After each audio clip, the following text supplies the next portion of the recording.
Alright guys, so today we are going to continue on with vectors. Right, so we're going to talk about the dot product of two vectors and talk about the properties of dot product. We will find the angle between two different vectors. Of course, those will be in either component or linear combination form, so that we're talking about an angle with the vertex at the origin. We'll talk about whether or not two vectors are orthogonal or also parallel. Right, and we will write vectors as the sum of two vector components. I'm probably going to.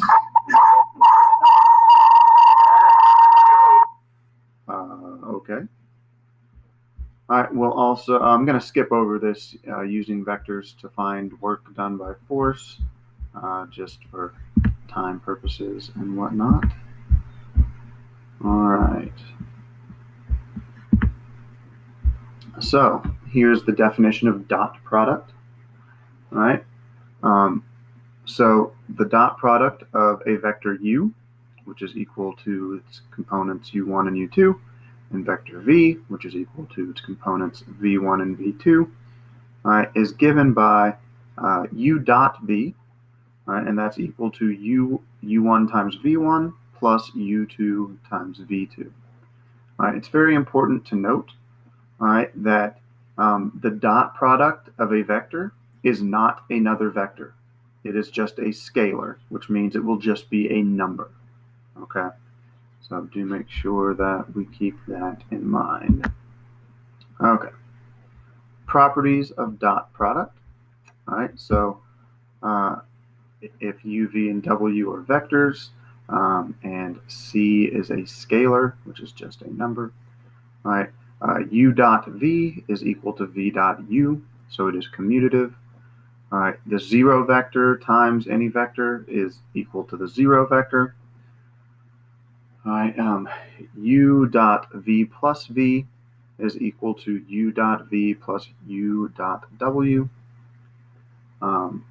V dot v, so if you take a dot product of a vector with itself, it is equal to the magnitude of v squared. And c times u dot v is equal to c times u dot v, which is equal to u times c dot v. All right, so basically, because u dot v is just a scalar, this is just going to be a number times a number. A lot of these times, especially for 3 and 5, it really doesn't help us any to kind of go and use one of these longer ways. We can always just do, what's in parentheses first, like normal standard of operation. All right, so let's look at some examples. All right, so if we have 4, 5, obviously, all right, well,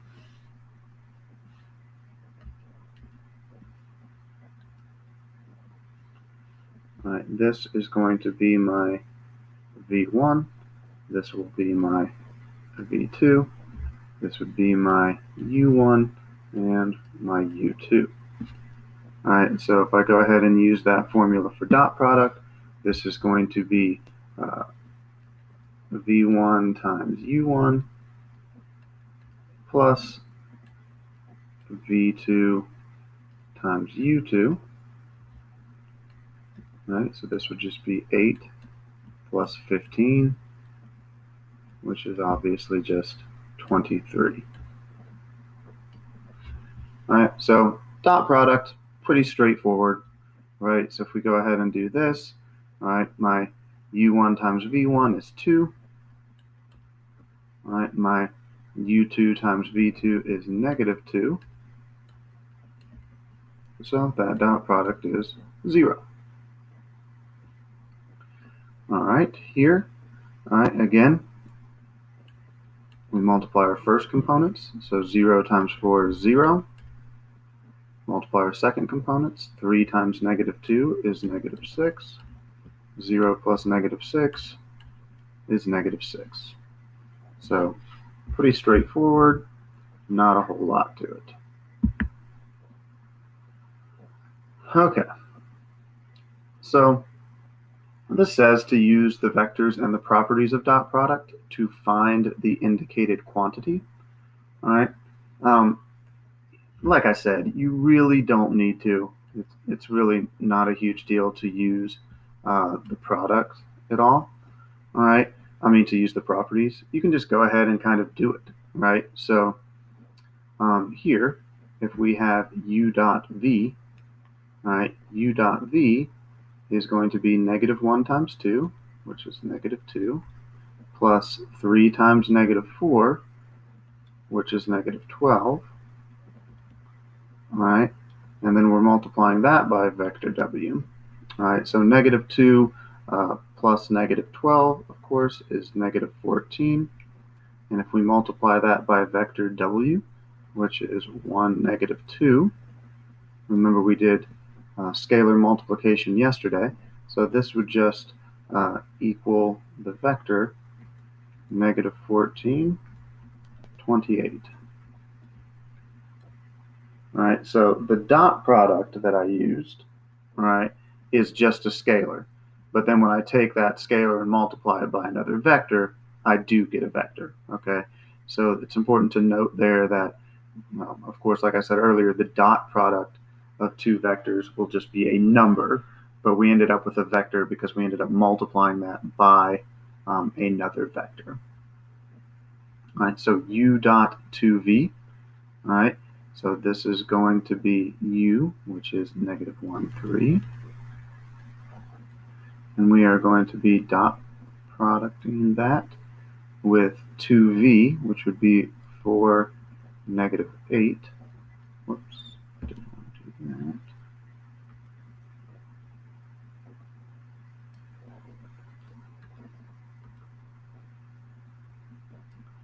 All right, so now when I do the dot product, I say -1 times 4, which is -4, plus 3 times -8, which is -24.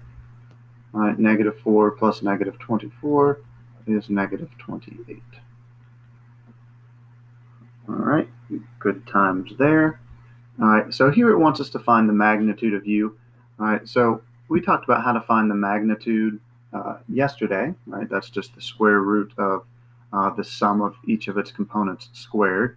All right, however, that's pretty boring since we did that yesterday, so we will use the product for this one.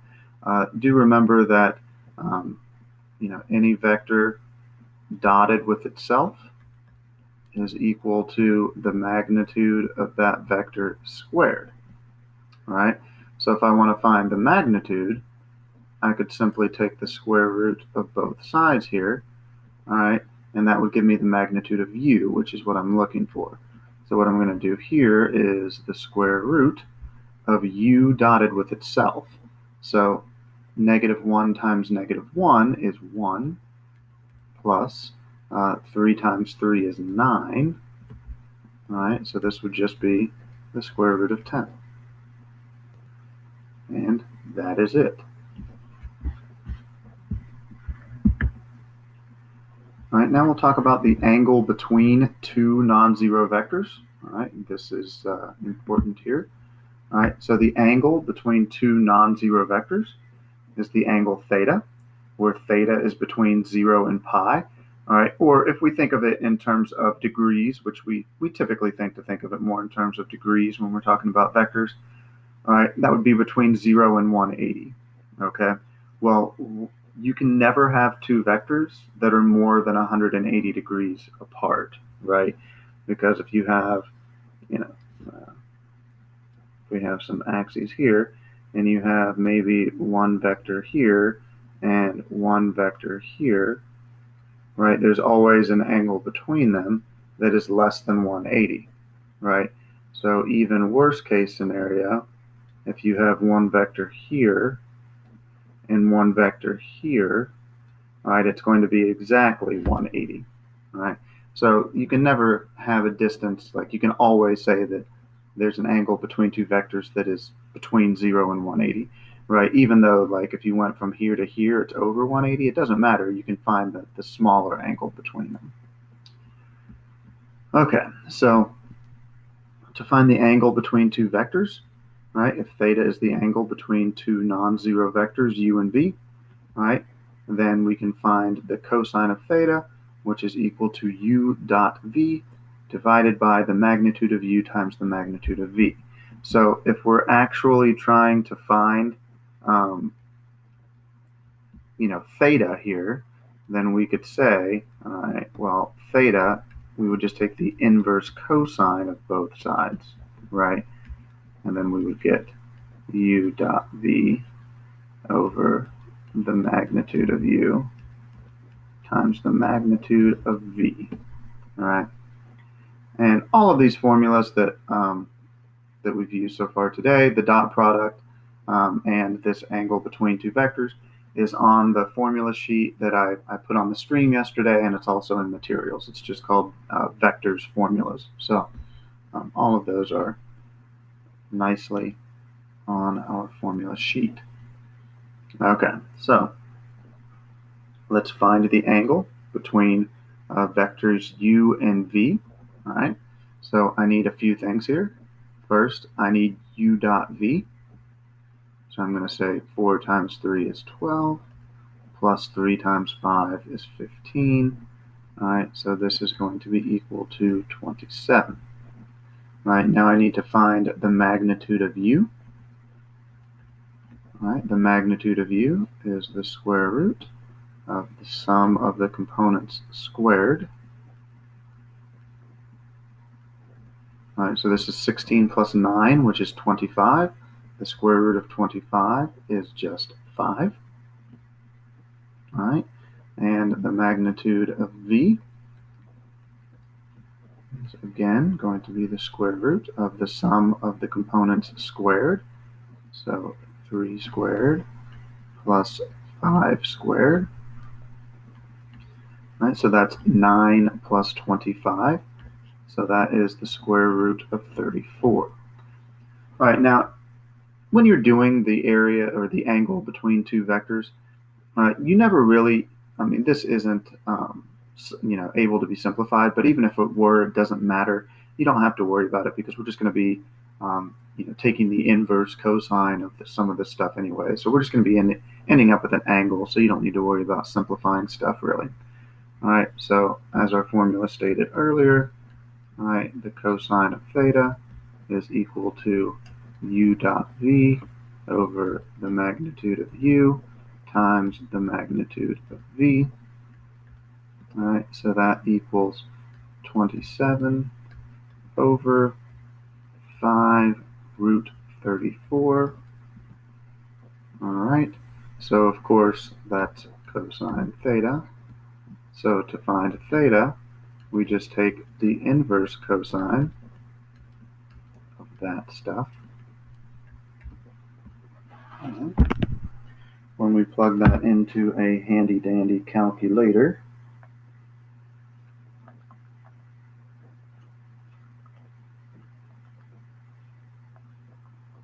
we will get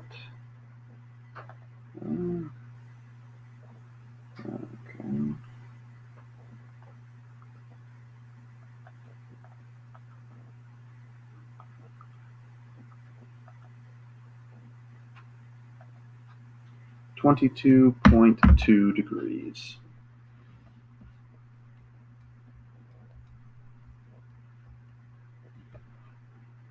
Good times. All right, so that's really all there is to it. All right, we'll go ahead and do another one here. If you're going back and watching this video, you may want to pause it now and try this one on your own. And then once you've given it a shot, go ahead and play the video and see if you did it correctly.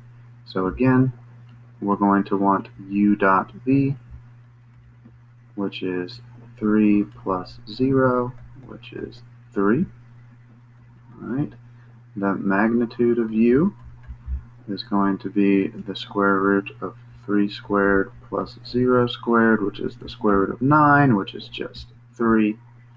And the magnitude of v is going to be the square root of 1 squared plus 6 squared, which is the square root of 37. All right, so we'll go ahead and do the inverse cosine since we just want theta, right, of u dot v divided by the magnitude of u times the magnitude of v. All right, so we go ahead and plug this into our calculator. And we get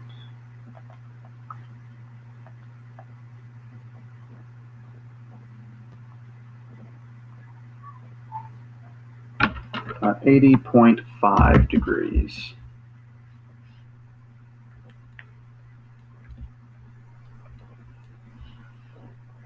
And that is it. We are done.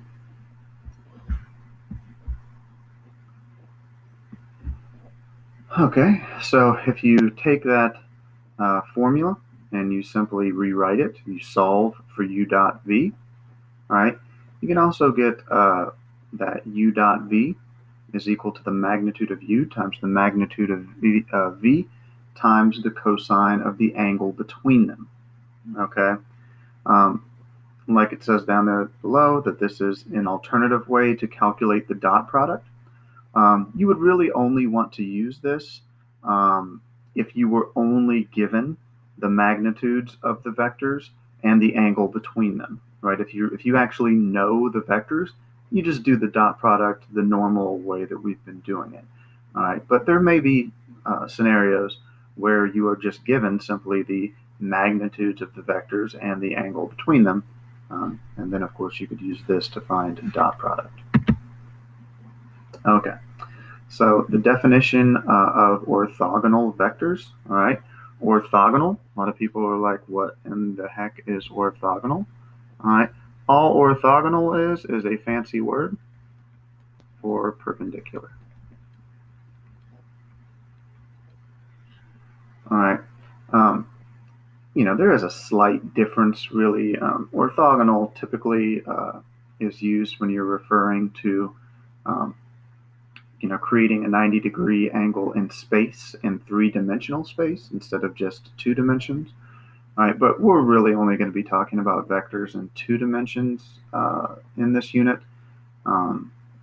So, I'm not really going to worry about it a whole lot, but when we talk about orthogonal, we're just talking about them creating a 90-degree angle with each other. All right, what is not here, but that I definitely kind of want to add, all right, vectors u and v are parallel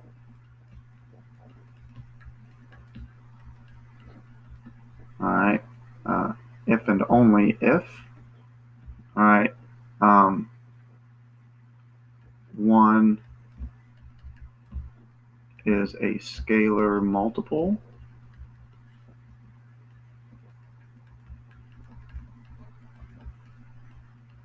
of the other. All right, so for instance, if you can take one vector and multiply it by something, or divide it by something, because really you can think of division as just multiplying by some fraction, all right, then they're parallel to each other, right? So for example, 3, -5, and let's just do something easy, 6, -10, right? These are parallel, all right? Let's just say that this is u and this is v. All right, these are parallel because v is equal to 2 times vector u, right? All I have to do is take vector u and multiply it by 2, and I get vector v, all right? So that's how we can tell that 2 vectors are parallel to each other. So they're perpendicular if their dot product is 0. They're parallel if one is a scalar multiple of the other. Okay, so are the vectors u and v orthogonal? Okay, well, easy enough. All we have to do is find their dot product. So 2 times 6 is 12, plus -3 times 4 is -12. So u dot v is equal to 0. So yes, they are orthogonal. Right? Similar here. Right? All we have to do is think about u dot v. Right? And so here we would have negative 12 times 5/4 plus 30 times 1/2. All right, so negative 12 divided by 4 is negative 3 times 5 is negative 15. Half of 30 is 15. Negative 15 plus 15 is 0. So yes, they are orthogonal. Okay. Definition of vector components. All right, this is called the projection of u onto v.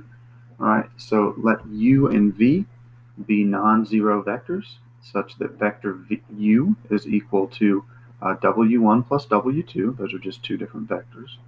All right, where w1 and w2 are orthogonal to each other, right, and w1 is parallel to, or a scalar multiple of, v.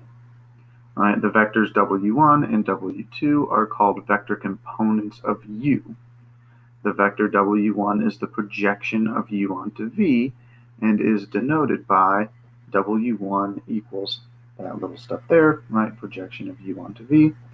All right, and the vector w2 is given by u minus w1. Okay, so this is kind of the important stuff here, right? This, and this. Of course, this one here follows directly from this, right? All we did there was solve for W2 by subtracting W1 from both sides, all right? And we'll get here in a minute. So this is kind of the super important thing, all right? And again, this is on that formula sheet that is posted both in the stream and under materials in Google Classroom. Okay, so do make sure that we will know this. And guys, of course, on the quiz, you'll be able to use that formula sheet, so you won't have to memorize these things. Okay, so let's find the projection of u onto v. Then write u as the sum of two orthogonal vectors, one of which is the projection of u onto v. Okay, so what we're going to do here, all right, we are going to use that projection formula. So the projection of u onto v is equal to u dot v over the magnitude of u times the magnitude of v. I'm sorry, that's the magnitude of v squared. Thinking about my cosine stuff again. All right, so the magnitude of v squared, all right, times vector v. Okay, so I'm going to need some stuff here, right? First, I'm going to need u dot v. So when I do that, we get 3 times 6, which is 18, plus negative 5 times 2, which is negative 10. So this is simply 8. All right. Now I'm going to need the magnitude of v squared. You could find the magnitude of v and then square it. But we did have that one property that said the magnitude of v squared is really just equal to v dot v. Right? If you multiply anything with itself, it's equal to the magnitude of that vector squared. So we can simply just say 6 times 6 is 36, plus 2 times 2 is 4. So this is 40.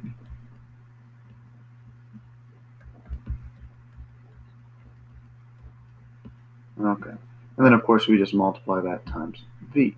So here we're going to have 8 over 40, right, times my vector v, which is 6, 2.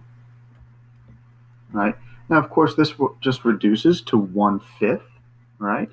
So when we go ahead and multiply the scalar 1/5 times this vector, we are going to get 6/5, 2/5. All right, so that is the projection of u onto v, which, if you remember from this previous slide here, all right, is what we call W1. All right, so this is the projection of u onto v, which is W1. All right, and then, as we saw here again, we can find W2 simply by taking u minus W1. So we just say, okay, W2 is equal to u minus W1, which is equal to u, which is 3, -5.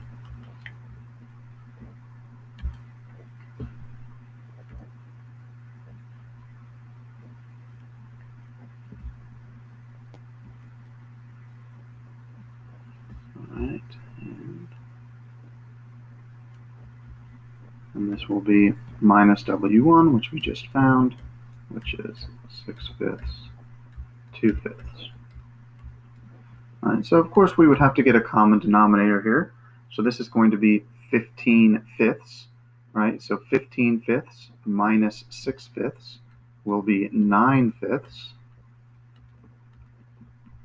And this would be negative 25/5. So negative 25/5 minus 2/5 would be negative 27/5. All right, so there's our W2. So here is our two orthogonal vectors. And that's it. All right, so it says, write u as the sum of two vectors. We know that u is equal to W1 plus W2. And that's it. All right. Good times, good times. So again, if you're watching this video, right, I would highly recommend pausing and then trying this on your own, and then hitting play, watching me work it out, see if you got it correct. All right, so here again, we're going to use our projection formula, and that's going to be my W1.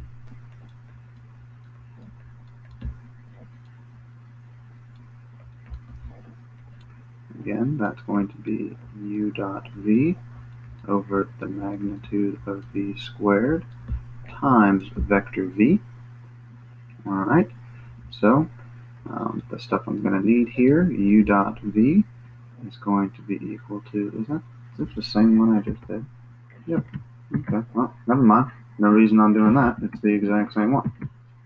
This has been a mess up in the slide, but oh well, it is what it is. You'll have some practice on these on Delta Math for sure, so you'll be able to get plenty of practice. So that's really it for the new stuff today.